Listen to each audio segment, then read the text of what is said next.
नमस्कार साथियों, ह्यूमैनिटीज़ बाबा के यूट्यूब चैनल में आपका स्वागत है।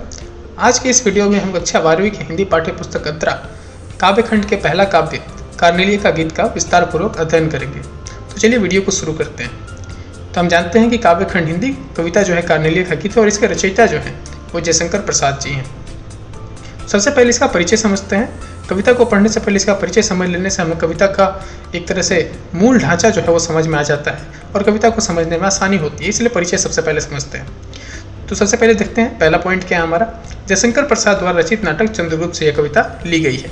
तो हमने अगर पूछा जाए, प्रश्न ये पूछे कि यह कविता कहाँ से ली गई है, तो चंद्रगुप्त नाटक से यह कविता ली गई है।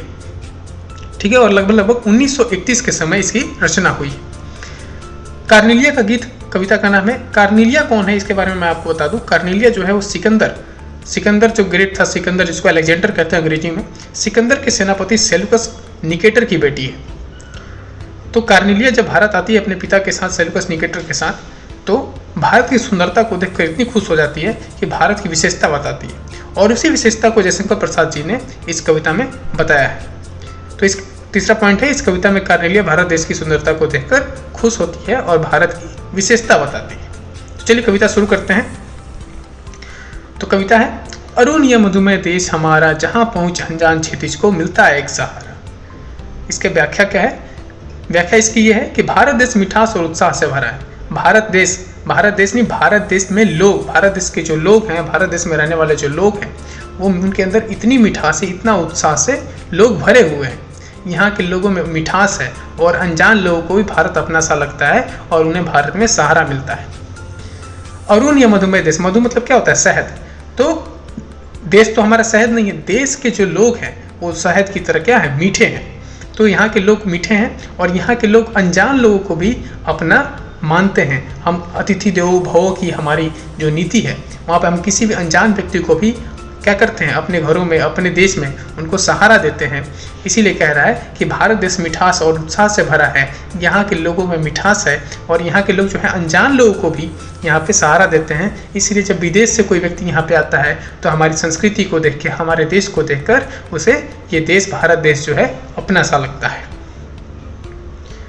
आगे देखते हैं। सरस तामरस गर्भ विवाह पर, नाच रही तरुशिखा मनोहर, छिटका जीवन हरियाली पर, मंगल कुमकुम सारा। व्याख्या देखते हैं इसकी। इस देश में सूर्योदय का दृश्य बहुत आकर्षक है और मनोहर है। सूर्योदय के समय तालाबों में कमल के फूल खिलकर अपनी सुंदरता बिखेरते हैं और सूर्य की किरणें उन पर नाचती सी दिखती हैं। यहाँ का सारा जीवन सरल और मनोहर लगता है। भारत की हरियाली से भरी जमीन पर जब सूर्य की किरणें पड़ती हैं तो ऐसा लगता है जैसे हर ओर मांगली कुमकुम दिख रहा। यानी कि भारत की जब जमीन पर, भारत की जब धरती पर जब सूर्य की रोशनी पड़ती है तो यहाँ की रोशनी पड़ते ही लगता है कि चारों तरफ खुशियाँ ही खुशियाँ हैं, चारों तरफ मांगली कुमकुम ही दिख रहा होता है। लघु सुरधुन से पंख पसारे, शीतल मलय समीर सहारे, उड़ते खग जिस ओर मुँह किए, समझ निर्णय निज प्यारा।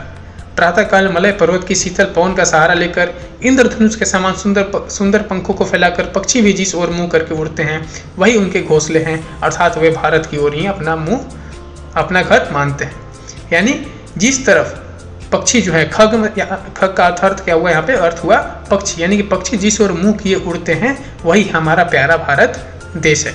यानी कि पक्षी भी जो है, यानी कि इंसान ही नहीं, मनुष्य ही नहीं, बल्कि पशु पक्षियों के लिए भी भारत जो है उनका एक प्यारा देश है और वो भारत को ही अपना घर मानते हैं।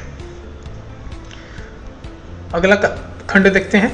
बरसाती आंखों के बादल, बनते जहां भरे करुणा जल, लहरें टकराती अनंत की पाकर, जहां किनारा। इसकी व्याख्या क्या है? जैसे बादल गर्मी से मुरझाए पौधों पर वर्षा कर उन्हें जीवन दान देते हैं। यानी जब गर्मी के समय में आप देखते होंगे धरती और पौधे दोनों वर्ष पानी के लिए जब तरसते हैं, पानी के लिए जब प्यासे होते हैं, तब बादल क्या होता है? बारिश कर उन्हें जीवन दान देते हैं। उसी प्रकार भारत के जो लोग हैं वो निराश और उदास लोगों को जीवन की प्रेरणा देते हैं और उनकी मदद करते हैं। यानी भारत के लोग जो है वो निराशावादी नहीं है बल्कि आशावादी है, उदास नहीं है बल्कि खुशहाल है और ये भारत के लोग जो हैं वो लोगों को प्रेरणा देते हैं और लोगों की मदद भी करते हैं।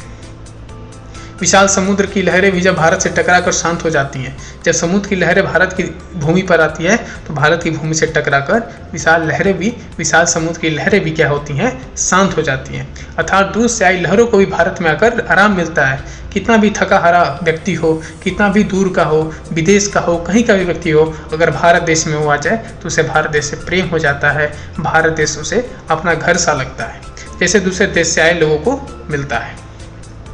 हेम कुंभले उषा सवेरे, भरती ढुलकाती सुख मेरे, मंदिर उगते रखते जब कर रजनी भर तारा। रात भर के जगे हुए तारे जैसे ही सुबह होती है वह उगते दिखाई देते हैं। ऐसा लगता है मानो छूपने की तैयारी में हो। तब उषा सुबह रूपी नायिका सूर्य रूपी सुनहरे कलश में सुख रूपी जल लेकर आती है और भारत की धरती पर लुढ़का देती है। प्रातःकाल होने पर भारतवासी सुखी और खुशहाल दिखाई देते हैं। यानी जब भी जीवन में जब भी सुबह होता है भारत की भूमि पर, यहाँ के लोग खुशीपूर्वक सुबह शुरुआत करते हैं और खुशहाल दिखाई देते हैं। कभी चेहरे पे तनाव नहीं रहता। दिन की जब शुरुआत होती है तो खुशहाल रूप से होती है, खुशहाल तरीके से होती है और खुशमिजाज तरीके से दिन की शुरुआत भारत के लोग करते हैं। इसका विशेष समझते हैं। इस गीत में भारत देश की सुंदरता का वर्णन किया गया है। भारत देश की क्या सुंदरता और किसने वर्णन किया है? जयशंकर प्रसाद जी ने किसके माध्यम से? कार्नेलिया के माध्यम से यहाँ पे भारत की सुंदरता का वर्णन किया है। इस गीत में संगीतात्मकता भी है, भाषा सरल है, लघु और सरधुन में उपमा अलंकार का प्रयोग किया गया है, उषा और तारों का मानवीकरण यहाँ पर किया गया है। रस अगर पूछा जाए तो इसमें अद्भुत रस है। बीम जो है उसमें दृश्य बीम है। कई जगह मानवीकरण अलंकार का भी प्रयोग किया गया है, अनुप्रास अलंकार का भी प्रयोग किया गया है। जैसे कि अनुप्रास अलंकार समीर सहारे में जो है अनुप्रास अलंकार है, निज प्यारा में निड़ निज प्यारे में अनुप्रास अलंकार है, लघु सुरधुन से पंख पसारे इसमें उपमा अलंकार है, सरस ताम्रस में रूपक अलंकार है। ऐसे कई अलंकारों का जो है यहाँ पे प्रयोग किया गया है। ठीक है, करुणा जल में रूपक अलंकार है, हेम कुंभले उषा सवेरे में रूपक अलंकार है, जब जाग कर रजनी भर तारा में अनुप्रास अलंकार है। तो कई अलंकार का भी यहाँ पे प्रयोग किया गया है। अगर आपको मेरे ये नोट्स अच्छे लग रहे हो तो इसके लिंक में, डिस्क्रिप्शन लिंक में मैंने इसका लिंक डाल दिया है। आप वहाँ से इसको डाउनलोड कर सकते हैं और इसे अपने नोट्स के रूप में इसे अपने कॉपी में लिख सकते हैं, ताकि जब भी परीक्षा हो आपको इन नोट्स को पढ़ के आपकी परीक्षा में आपको लाभ मिले। इसलिए मैंने इसके नोट्स को डिस्क्रिप्शन में लिंक को मैंने अटैच कर दिया है, आप वहाँ से डाउनलोड कर सकते हैं। अगर आपको मेरा वीडियो अच्छा लगा हो तो वीडियो को लाइक करें, चैनल को सब्सक्राइब करें और बेल आइकन पर क्लिक करें, ताकि जब भी मैं अगली बार वीडियो डालूं तो आपको मेरे वीडियो के नोटिफिकेशन नियमित रूप से मिलते रहें।